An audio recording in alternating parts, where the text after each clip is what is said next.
찬송가 95장으로 찬송하겠습니다. 95장 찬송입니다.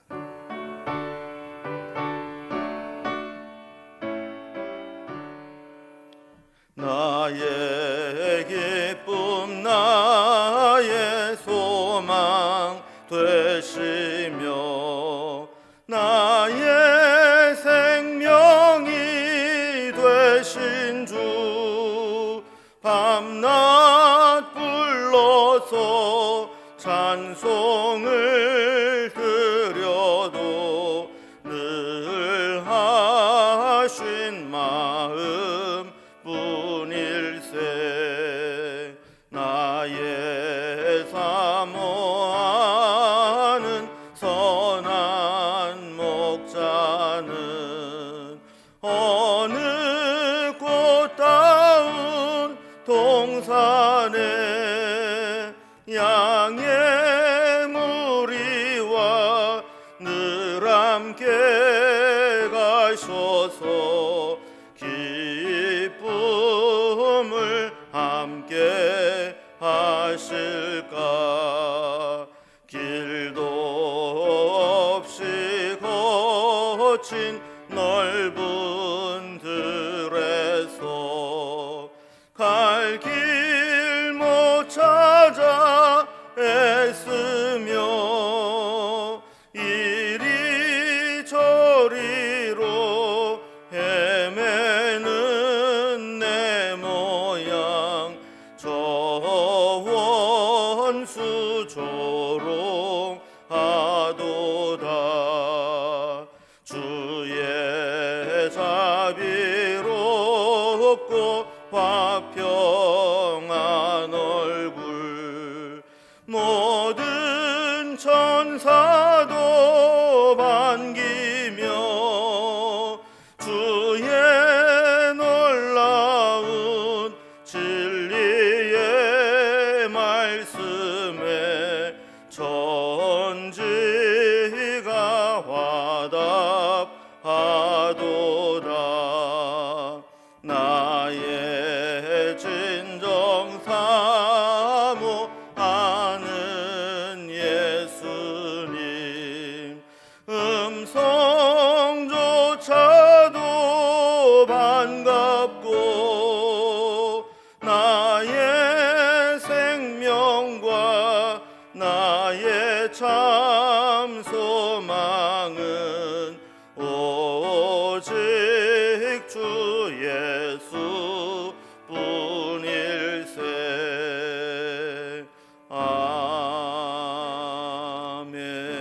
아멘. 아멘. 오늘 함께 나눌 하나님 말씀은 신약성경 마가복음 12장 35절에서 44절까지 말씀입니다. 마가복음 12장 35절에서 44절까지 76면입니다. 말씀을 제가 봉독하겠습니다. 예수께서 성전에서 가르치실 때 대답하여 이르시되 어찌하여 서기관들이 그리스도를 다윗의 자손이라 하느냐. 다윗이 성령에 감동되어 친히 말하되 주께서 내 주께 이르시되 내가 네 원수를 네 발 아래에 둘 때까지 내 우편에 앉았으라 하셨도다 하였느니라. 다윗이 그리스도를 주라 하였은즉 어찌 그의 자손이 되겠느냐 하시니 많은 사람들이 즐겁게 듣더라. 예수께서 가르치실 때 이르시되 긴 옷을 입고 다니는 것과 시장에서 문안받는 것과 회당의 높은 자리와 잔치의 윗자리를 원하는 서기관들을 삼가라. 그들은 과부의 가산을 삼키며 외식으로 길게 기도하는 자니 그 받는 판결이 더욱 중하리라 하시니라. 예수께서 헌금함에 대하여 앉으사 무리가 어떻게 헌금함에 돈 넣는가를 보실세 여러 부자는 많이 넣는데 한 가난한 과부는 와서 2렙돈 곧 한 고드란트를 넣는지라. 예수께서 제자들을 불러다가 이르시되 내가 진실로 너희에게 이르노니 이 가난한 과부는 헌금함에 넣는 모든 사람보다 많이 넣었도다. 그들은 다 그 풍족한 중에 넣었거니와 이 과부는 그 가난한 중에서 자기의 모든 소유 곧 생활비 전부를 넣었느니라 하시니라. 아멘.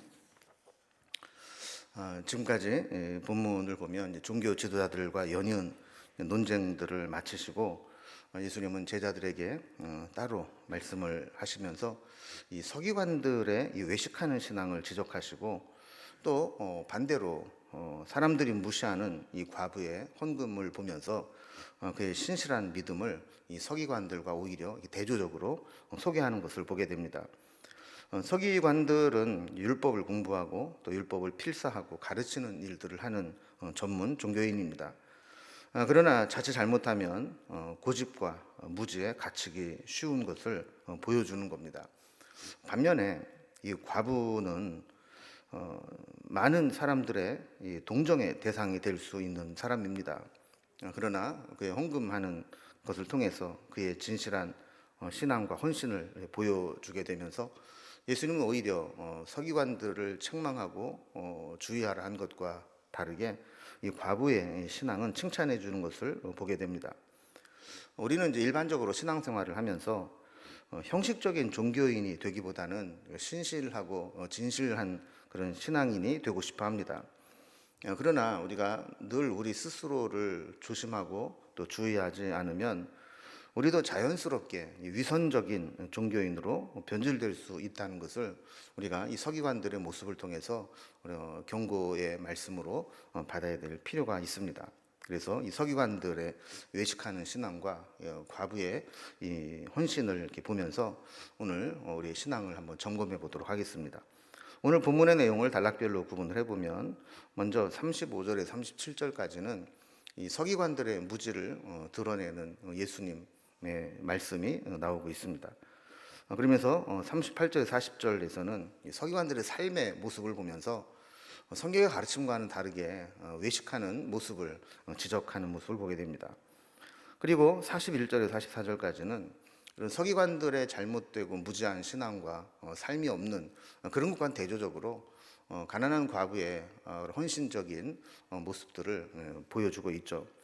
이제 단락별로 살펴봅니다. 첫 번째 단락입니다. 서기관들의 무지를 드러내시는 예수님의 말씀이 나오는데, 아까도 서론 부분에 살펴본 것처럼 우리 이제 본문 바로 앞부분까지는 예수님께서 성전에 올라가셨을 때 이 종교 지도자들과 또 그들이 걸어온 여러 가지 논쟁들을 공개적으로 변론하신 장면을 살펴보았습니다.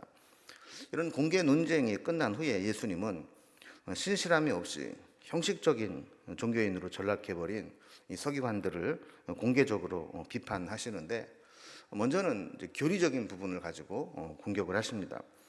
이 서기관들이 이 메시아와 예수 그리스도와 다윗과의 관계에 대해 설명을 하는 것에 대해서 그것이 얼마나 잘못된 가르침인가를 지적하십니다.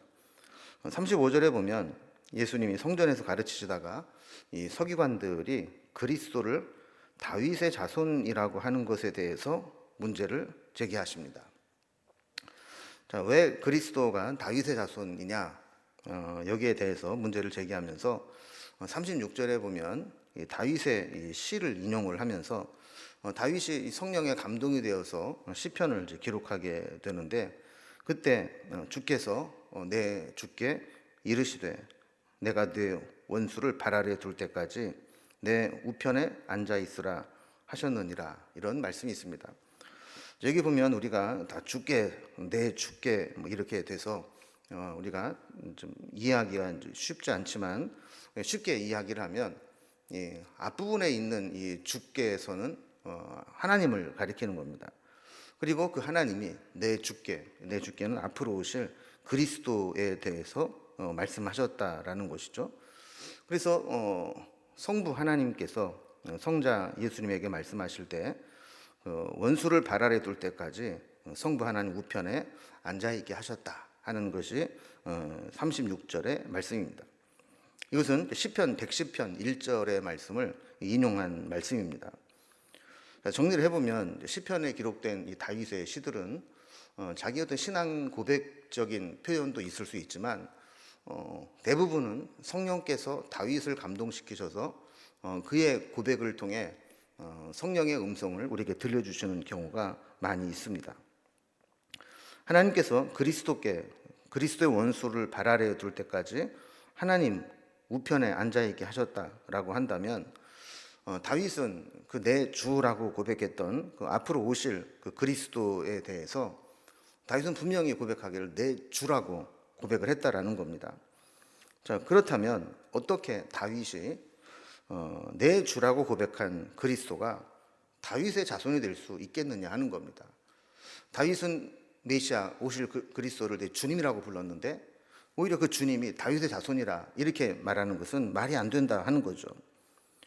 37절에 기록된 질문이 바로 그런 내용입니다. 물론 예수님의 혈통적으로 다윗의 후손으로 오신다는 것 자체를 부정하는 것은 아닙니다.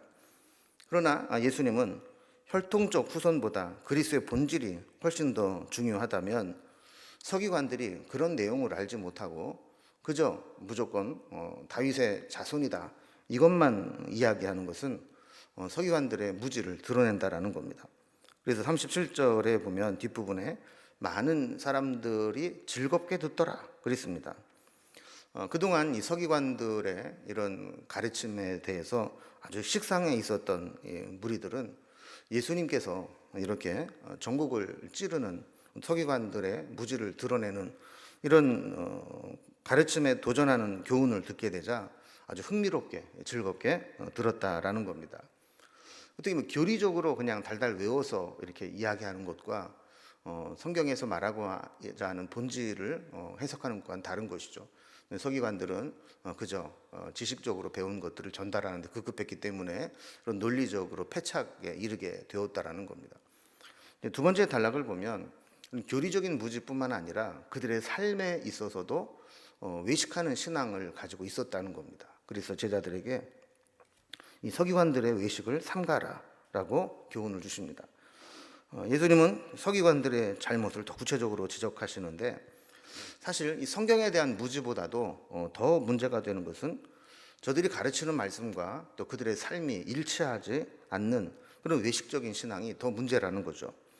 39절에 보면 이 서기관들을 삼가라 이렇게 말씀을 하시는데 38절과 39절을 보면 삼가해야 될 이 서기관들의 모습을 구체적으로 지적합니다. 서기관들은 긴 옷을 입고 다니고 시장에서 문안받는 것을 좋아하고 회당에서는 높은 자리와 또 잔치에서는 윗자리 그러니까 상석에 앉으려고 하는 그런 모습을 이제 지적하는 겁니다. 신앙은 외형적인 것이 아니라 본질적으로 하나님 말씀대로 겸손하게 살아야 되는데 그렇지 못했다라는 겁니다.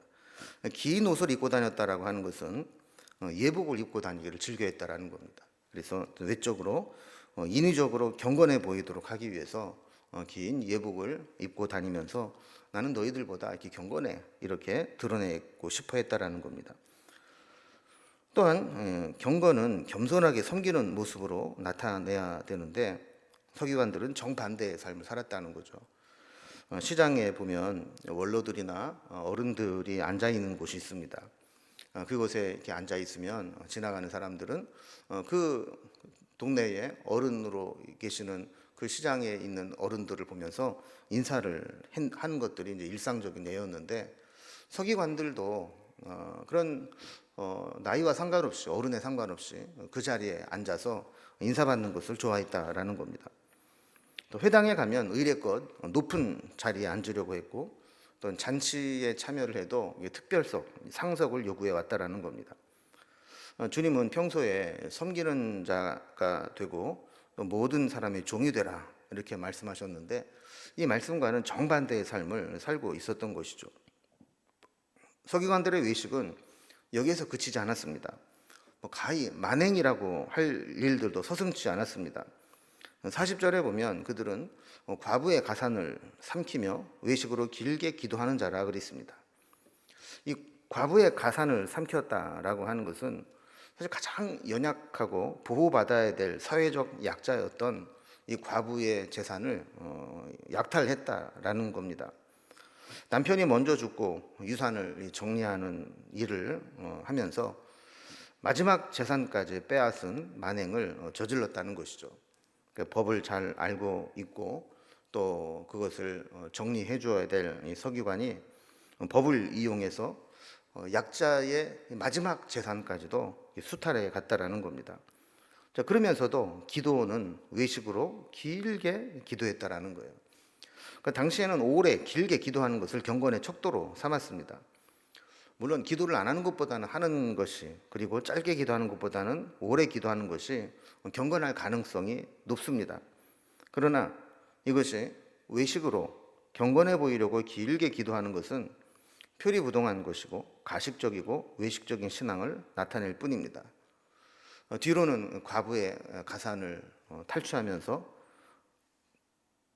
앞에서는 경건하게 오래 기도하는 것처럼 그렇게 드러내는 이런 가증스러운 모습을 보이고 있는 거죠. 그래서 예수님은 이제 제자들에게 이런 모습에 물들면 안 된다라고 경고하시는 겁니다. 그들이 서기관이라는 직분을 이용해서 탐욕을 챙기고 인사받고 다니고 이런 것들은 결국 심판받을 죄목만 커지게 된다라고 경고하고 계시는 겁니다. 이렇게 서기관들에 대해서 그들의 교리의 무지와 독선, 그리고 삶의 불일치와 외식하는 그런 만행들, 이런 것들을 이제 지적하시고, 세 번째 단락을 보면 이 서기관들과는 이제 정반대로 한 가난한 과부의 헌금하는 것을 보시면서 그 헌신하는 마음을 칭찬하시는 것을 보게 됩니다. 이렇게 파렴치한 이 서기관들과는 달리 이제 그들을 지적하신 후에 예수님께서 이제 성전에 헌금하러 온 이 과부의 모습을 보면서 우리가 참된 신앙의 본질, 그것이 무엇인가를 가르쳐 주시죠. 41절에 보면 예수님은 헌금함 맞은편에 앉아서 헌금하러 오는 무리들을 살펴보셨다 그랬습니다. 그때 부자 여럿이 와서 헌금함에 헌금을 넣는데 많이 넣었다라고 했습니다. 아마도 그들은 헌금을 많이 했기 때문에 아주 보란듯이 아주 자랑스럽게 돈을 사람들 앞에 보이게 해서 헌금함에 넣었을 겁니다. 42절을 보면 이어서 한 가난한 과부가 와서 헌금함에 돈을 넣는데 두 렙돈, 그러니까 한 고드란트에 해당되는 가치의 돈을 넣었다는 겁니다. 어쩌면 이 헌금함에 이 동전이 떨어질 때 유난히 그 동전 떨어진 소리가 크게 들렸을지 모릅니다. 근데 이 장면을 지켜보시던 예수님이 43절에 보면 제자들을 불러서 말씀을 합니다. 이 가난한 과부는 헌금함에 넣는 모든 사람보다 많이 넣었다, 이렇게 평가를 해주신 것이죠. 그러니까 일반적으로 우리가 헌금을 많이 했다, 적게 했다라는 이 기준이 예수님의 기준과 일반적인 기준이 좀 다른 것을 보게 됩니다. 왜 이 과부의 두 렙돈, 이 작은 이 동전이 하나님이 보시기에는 가장 많이 넣었다라고 평가를 받았는가? 그 이유를 44절에서 이렇게 설명합니다. 헌금함에 많이 넣는 부자들은 풍족한 중에서 일부를 넣은 것이지만 이 과부는 가난한 중에서 자신의 모든 소유, 그러니까 당장에 쓸 생활비 전체를 바친 것이다라는 말씀입니다. 헌금에 대한 평가가 우리와 기준이 다르죠. 우리는 일반적으로 헌금의 기준이 얼마나 많이 드렸느냐로 평가하기가 쉽습니다. 누구는 몇 백만 원 하고, 누구 몇 천만 원 하고, 이런 이제 금액으로 얼마를 했느냐, 얼마나 드렸느냐, 이런 것으로 평가를 하는 것입니다. 부자는 많이 드렸던 것이죠. 근데 하나님의 평가는 달랐습니다. 하나님의 평가는 얼마나 드리고 난 다음에 남은 것이 많으냐로 평가를 하는 거죠. 그러니까 이 부자는 아무리 많이 드렸어도 드리고 난 이후에 부자에게 남은 것이 많다면 그것은 많이 드린 게 아닙니다. 그러나 이 가난한 과부는 비록 경제적인 가치로 본다면 적은 것을 드렸다 할지라도 그녀가 드리고 난 다음에 그녀에게 남은 것은 하나도 없습니다. 그러니까 남은 것이 적을수록 주님은 많이 드렸다라는 것으로 평가를 해주신 것이죠. 그 세상적인 금액의 기준이 아니라 어떤 믿음으로, 어느 정도의 헌신으로 드렸느냐 하는 것이 더 중요하다라는 겁니다. 요즘은 헌금을 강요하는 세태와 또 헌금을 안 하려고 하는 그런 풍조가 충돌하고 있는 시대입니다. 그래서 한쪽에서는 여러 가지 명목을 붙여서 헌금을 막 강요하고 막 짜내듯이 헌금에 대한 이야기를 하는 그런 경우도 있고, 또 한편으로는 그런 상황의 반작용으로 헌금을 안 하겠다 그러면서 헌금이 드려져도 내가 원하는 대로 사용되지 않는 것 같고 또 내가 그 헌금을 할 필요가 없다 이렇게 생각을 하는 사람들이 있다는 겁니다. 근데 우리는 이런 극단에 빠지면 안 됩니다. 성도들을 헌금을 뜯어내는 도구로 여겨서 지나치게 헌금을 강요하고 헌금을 하도록 하는데 신앙의 포커스를 맞추는 것은 분명히 잘못된 것입니다.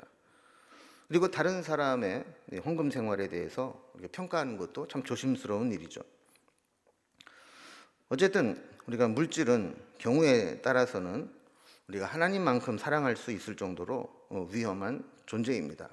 그래서 우리가 너무 헌금을 강요하는 것도 잘못이고 또 너무 헌금을 안 하려고 하는 것도 우리의 의무를 다하는 것이 아닐 수 있습니다. 정말 주님을 사랑하고 정말 주님을 진정으로 따른다면 우리의 물질에 있어서도 하나님 앞에 우리가 어떤 모습을 보일 것인가가 중요하다라는 것을 오늘 우리에게 보여주고 있습니다. 이제는 말씀을 정리합니다. 겉만 번드르르하고 또 외식하는 그런 신앙을 우리 하나님은 중심을 다 아십니다. 그러나 비록 부끄러운 모습으로 헌금을 했다 할지라도 그것이 자신의 전부이고 주님을 사랑하는 마음으로 했다면 그것을 귀하게 여기시는 것이 주님의 마음이라는 것이죠.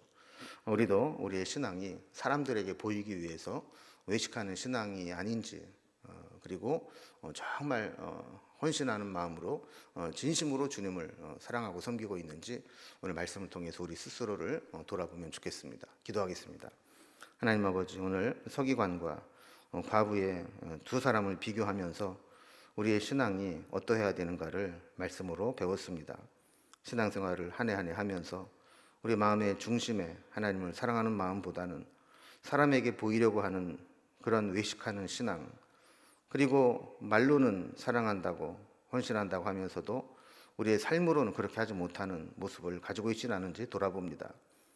정말 과부의 헌신처럼 부족한 가운데서도 자기가 가진 모든 것들을 주님 앞에 드렸던 그런 헌신의 마음이 우리에게도 있어질 수 있도록 인도해 주시옵소서. 오늘도 주님과 함께 동행하며 믿음으로 살아가기를 원하오니 우리 함께 해주시고 또 사순절을 보내며 주님께 더 가까이 가는 삶이 되게 하여 주옵소서.